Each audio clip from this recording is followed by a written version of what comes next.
Hello नमस्कार दोस्तों आप सभी लोगों का स्वागत है आपके अपने YouTube चैनल में। दोस्तों ये वीडियो किसी भी रिक्रूटमेंट के बारे में बिल्कुल भी नहीं है, किसी के बारे में मैं इन्फॉर्मेशन नहीं देने वाला हूँ।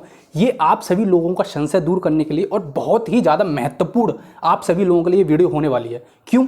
क्योंकि देखो दोस्त, इसमें मैं आपको बताने वाला हूँ एक पीईटी का एग्जाम है, प्रिलिमिनरी एलिजिबिलिटी टेस्ट, जो कि यूपी गवर्नमेंट पिछले साल से कंडक्ट कराना शुरू कर दिया। उसने बोला ग्रुप सी और ग्रुप डी की जो भी वैकेंसी आएंगी वो सारी की सारी पीईटी के एग्जाम के बाद ही आएंगी। मतलब पहले चरण में पीईटी के स्कोर को काउंट किया जाया करेगा, दूसरे चरण में जो आपके रिस्पेक्टिव एग्जाम हुआ करेगा उसके बेसिस पे किया जाएगा। ठीक है, उस बेसिस पे होने वाला है, ऐसा उन्होंने बोला है। तो यानी कि अब हम इसमें एक कन्फ्यूजन आता है, बहुत सारे लोगों को आ रहा है क्या बीई बीटेक और डिप्लोमा वाले कैंडिडेट है उनको भी भरना अनिवार्य है। देखो यार, अगर आप केवल एई की वैकेंसीज को टैकल कर रहे हो, पूरा ध्यान से सुनना, सब कुछ मैं बताऊंगा। देखो पहले डिप्लोमा वाले के लिए बता दे रहा हूँ। डिप्लोमा वालों, आप जितनी भी वैकेंसीज आएंगी यूपी ट्रिपल एससी जेई में आपको भरना अनिवार्य है। तो जो भी डिप्लोमा वाले कैंडिडेट हैं और केवल जेई की वैकेंसीज को टारगेट कर रहे हैं उनको भाई साहब बहुत ज़रूरी है, आपको पीईटी भरना चाहिए और जब ही आपका कुछ हो सकता है। ठीक है, तो पीईटी डिप्लोमा वाले तो कुछ ना सोच समझ के भर ही देना। ठीक है, 25 रुपये का 185 रुपये का टोटल फॉर्म है, तो ऐसे करके आप फिल कर देना। और फिर बाद में आपकी फीस वगैरह लगती है वो बाद में बताऊंगा, पीईटी का क्या पैटर्न है आप सब कुछ देख लेना, सब कुछ बता दूंगा मैं। अब रही बीटेक वालों की बात। देखो यार, अगर आप केवल एई की वैकेंसीज को टारगेट कर रहे हैं, असिस्टेंट इंजीनियर की वैकेंसी जो कि यूपी पीएससी कंडक्ट कराता है, या और किसी डिपार्टमेंट की वैकेंसीज निकलती हैं यूपी पीसीएल, यूपी आरवीएनएल, तो उसमें कोई भी पेट नहीं मांगा जाएगा क्योंकि वो ग्रुप बी की वैकेंसीज हैं और कहीं कहीं ग्रुप ए की वैकेंसीज आ जाती हैं जो कि यूपीएससी कंडक्ट कराता है। यानी कि ग्रुप बी की वैकेंसीज में आपको पीईटी की कोई भी ज़रूरत नहीं पड़ेगी, कुछ भी ज़रूरत नहीं है। ठीक है, अगर आप केवल ए की वैकेंसीज को टैकल कर रहे हैं, ये बात ध्यान से सुनना। ठीक है, असिस्टेंट इंजीनियर बनना चाहते हैं और केवल असिस्टेंट इंजीनियर का ही फॉर्म भरेंगे तो आप पेट मत भरना।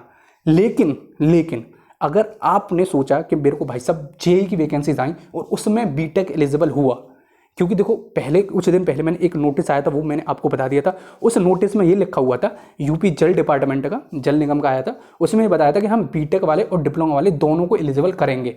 कुछ वैकेंसीज में आया था और रिलेवेंट वैकेंसीज का मुझे नहीं पता है और अभी कुछ भी डिसीजन नहीं कह सकते कि उसमें एलिजिबल होंगे नहीं होंगे।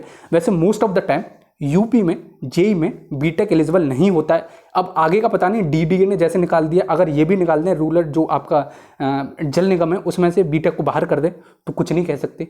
लेकिन अगर उसमें बीटेक अलाउड हो गया और फिर उन्होंने पीईटी मांग लिया तो दोस्त बाद में हाथ पे हाथ रखे रह जाओगे और आप पछताओगे। फिर आप मुहिम चढ़वाओगे कि पीईटी का एग्ज़ाम रिमूव करने की मुहिम छेड़ दो, फिर वो हाथ में कुछ नहीं रहेगा आपके। तो देखो मेरे हिसाब से अगर जेई में एलिजिबल हो गया बाद में जाके, जो कि मेरे को लगता है कि एलिजिबल होगा, तो आप अभी से पीईटी की वैकेंसी भर दें, पीईटी का फॉर्म भर दो। ठीक है, जिससे कि आपको हेल्पफुल रहेगा। ठीक है दोस्त, क्या बोलना चाह रहा हूं मैं दोबारा से बताता हूं।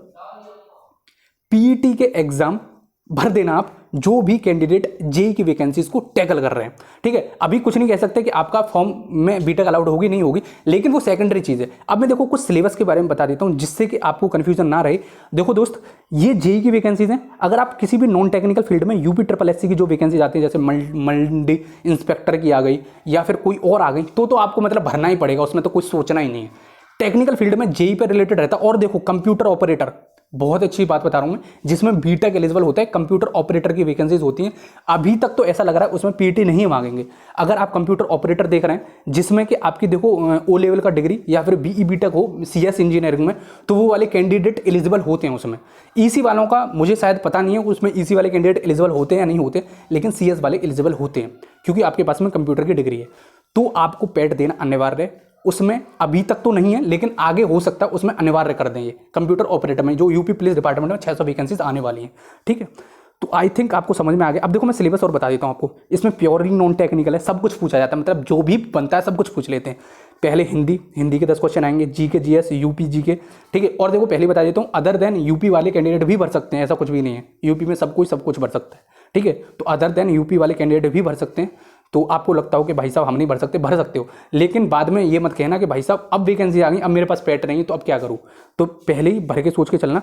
और देखो इसमें सब कुछ होता है, हिंदी हो गया, इंग्लिश के क्वेश्चन पूछे जाएंगे, जीके जीएस के क्वेश्चन पूछे जाएंगे, मैथ रीजनिंग ठीक है, एप्टीट्यूड, सब कुछ 10-10, 5-5 सबके क्वेश्चन पूछे जाते हैं। ठीक है, ये इसका पैटर्न है और फॉर्म भर लेना, फॉर्म चल रहे हैं अभी। जो भी इंटरेस्टेड कैंडिडेट हों और एई की टारगेट कर रहे हैं तो आप तो निश्चिंत चादर ओढ़ के सो जाइए, आपके लिए कोई ज़रूरत नहीं है अगर केवल आप एई को टारगेट कर रहे हैं। ठीक है, तो मैंने पूरा क्लियर करने की कोशिश की, बहुत बड़ी वीडियो होगी, एक बात को मैंने 5-5 बार बताया। अगर फिर भी कंफ्यूजन आ रहा हो तो भाई साहब मैं कुछ नहीं कर सकता, दोनों हाथ जोड़ के मैं आपसे विनम्र रिक्वेस्ट करूंगा कि आप दोबारा से वीडियो सुन लें। और ठीक है, तो चलो फिर मिलते हैं अगली वीडियो में, तब तक के लिए जय हिंद, जय भारत।